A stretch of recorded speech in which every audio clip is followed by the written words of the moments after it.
আসসালামু আলাইকুম, সকল শান্তি বর্ষিত হোক। এ পর্যায়ে আমরা এই সেম মিটারটা কাজ করব ওহমস স্কেল নিয়ে।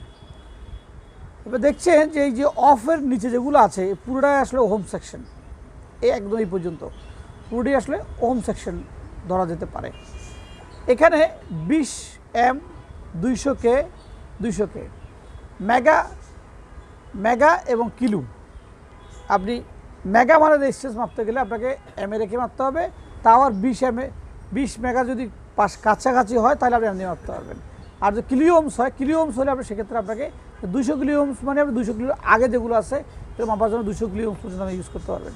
20K হলে 20K রেঞ্জ শেষে 1K থেকে শুরু করে 20K পর্যন্ত আপনি এখানে মাপতে পারবেন। এটা রেজিস্ট্যান্স মাপার জন্য, শুধু রেজিস্ট্যান্স মাপার জন্য এই মুডটা। রেজিস্ট্যান্স মাপার ছাড়া এই মুডের কোনো কাজ নাই। যখন আপনি রেজিস্টারটা মাপবেন সেই রেজিস্টারটি মাপার জন্য মুডটা আপনি ব্যবহার করতে পারেন। এরপর হচ্ছে এই টপিকে চলে যাচ্ছে আমরা এখানে। ওহমসের মূল স্কেল হচ্ছে এখানে। যদি আমরা সুইচিং ক্লিক করি, এখানে দুইটি মুড আছে। একটি মুড আছে শুরুতে আমরা যেখানে আমরা শব্দ বা বাজ যা পাচ্ছি, যার যেটাকে ওহমসের যে আমরা সিম্বলটা দেখতে পাচ্ছি, দুটো মোড একসাথে থাকে। এই দুটো মোড যখন একসাথে থাকবে তখন এটাকে বোঝা যাচ্ছে কন্টিনিউটি মুড। কন্টিনিউটি মুডে রিডিংয়ে দেখাবে এবং আবার কী হবে, এটা শব্দ হবে, বিপ হবে। এই দুটাকে বলতেছে একসাথে করে বলতেছে কন্টিনিউটি মুড। এবং পরের যে মুডটা সেটা করে সরাসরি ডায়োড মুড। সরাসরি কী মুড? Diode mode. ওকে, তারপর কন্টিনিউটি মুড যদি আমরা মাপি, আমরা এই বোর্ডটার আমরা একটু পজিটিভে মাপি, মাপে দেখবো যে কী আসে এখানে। ধরেন কোনো কারণে আমরা বোর্ডটা গ্রাউন্ড হয়ে গেছে, দেখুন এই সরাসরি বিপ দিচ্ছে। এই বিপ শুধু এই জায়গায় না, এই বিপ আপনি কোনো একটা পার্টস মাপতে গেছেন, সেখানে মাপার সময় কোনো একটা পার্টস শর্ট আছে কি না, যদি শর্ট থাকে বিপ দিবে।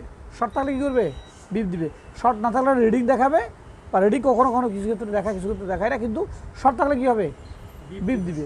শর্ট করার জন্য এই বিপি মুডটা, এই মিটটা খুব গুরুত্বপূর্ণ কাজ করে। এবার দুপাশে ধরি আমরা ব্যাটারি কানেক্টরের। এই পাশে ধরলাম, দেখুন কোনোভাবে রিডিং নাই। এই পাশে দেখলাম রিডিং নাই, মানে যদি এখানে যদি শর্ট থাকে তাহলে এটা বিপি। আজকে আমরা এই পর্যন্ত শুধু বুঝাবো যে শর্ট থাকলে কী হবে, বিপি মুড দিবে।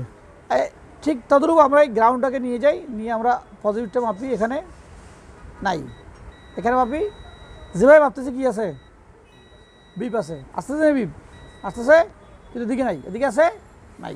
এদিকে আছে? আচ্ছা, তার মানে বিপ মানে গ্রাউন্ড কোনো সেকশন হয়ে গেছে কিনা সেটা বোঝার জন্য সবচেয়ে ভালো কাজ করে এই কন্টিনিউটি মুড। বিপের তার ভাষা কি? শব্দ দিয়ে সে প্রকাশ করবে। এক। 2 নম্বর আমরা চলে যাচ্ছি ডায়োড মুডে। সবচেয়ে গুরুত্বপূর্ণ মুড হচ্ছে ডায়োড মুড। সবচাইতে এই বোর্ডটার মুডটা স্বাভাবিক আছে কিনা, মানে অন হওয়ার মতো স্বাভাবিক পর্যায়ে রিডিংগুলো থাকে। আমরা কখনো ডেড বোর্ড থেকে লাইন মেপে আইডেন্টিফাই করতে পারবো না। আমাদেরকে কী হতে হবে? ভালো বোর্ড থেকে মাপতে হবে। এই ফোনটা চালু বোর্ড, এটা আমরা যদি পজিটিভ রিডিংয়ে মাপি, এটা কালো তারটা দিয়ে, লালটা কোথায়? গ্রাউন্ডে। কালো দিয়ে মাপতেছি আমরা। কত দেখো তো? 407। এই 407, 5, 2, 10, 390, 80 এগুলোর মধ্যে আপনার কোনো অসুবিধা নেই। এটা স্বাভাবিক রিডিং। এটা কি 405 স্বাভাবিক রিডিং। এবার আমি মিটারটা ঘুরাবো। এবার গ্রাউন্ডটাকে, কালোটাকে এখানে দিব, লালটাকে এখানে দিব। কত? 915। স্বাভাবিকভাবে আমি যখন গ্রাউন্ড নেগেটিভটা দিয়ে মাপবো, কালোটা দিয়ে মাপবো, তখন রিডিং কম শো করবে, একটা মান দেখাবে। আর যখন লালটা দিয়ে মাপবো তখন কী হবে? একটু রিডিং বেশি দেখাবে। এই পজিটিভ নেগেটিভ এখান থেকে সমন্বয় করতে পারি আমরা, ঠিক আছে? আর যেটা এখানে গ্রাউন্ড ছিল, পজিটিভ ছিল, দেখো এটা কিছুই নেই। গ্রাউন্ড এদিকে মাপলে কী হচ্ছে? সে জিরোতে চলে যাচ্ছে। এদিক দিয়ে মাপলে কী হচ্ছে? সে জিরোতে চলে যাচ্ছে। তো কাজে আমাদের এই এদিকের মাপটা আমাদের কাছে ইম্পর্টেন্ট।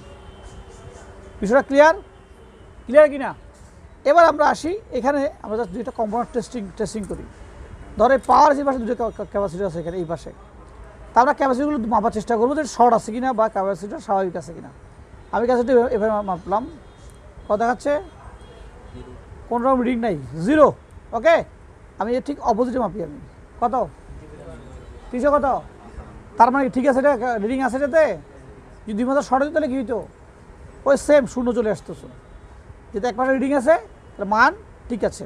এবার উল্টে মাপবো আমরা, সেম মাপটা আবার উল্টে দিব আমরা। উল্টে মাপার পরে প্রথমটা মাপি, কত? ওই সে 1 বা 0, তার মানে কি পাশটা এখনও গ্রাউন্ডই আছে। অপোজিট মানটা মাপবো, কত? এটা 1000 বা 1900, দেখছো কত? 1019 চলে যাচ্ছে, কত আসছে 1019 চলে যাবে, কারণ ক্যাপাসিটার তো ক্যাপাসিটার রান হলে তার কার্যক্রম শুরু করবে, সেই জন্য এটা এসে কী হচ্ছে চলে যাচ্ছে। যদি ব্যাটারি লাগানো থাকতো তাহলে এই ভোল্টেজটা এই রিডিংটা এখানে কী হতো সাস্টেন করতো, অ্যাভেলেবেল হতো। যেহেতু লাগানো নাই, যেহেতু ওটা খোলা আছে, সেই জন্য জাস্ট একটা বাড়ি মেরে চলে যাচ্ছে। মানে এটা যে ভালো আছে সে রিডিংটা শো করছে, কী আছে ভালো আছে যে রিডিংটা এখানে শো করছে।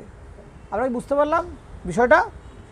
ওকে, তাহলে এই মিটারের কাজ, এবার তুমি বলবো যে আমি মিটারের কাজটা ভালো করে আমি আয়ত্ত করতে চাই।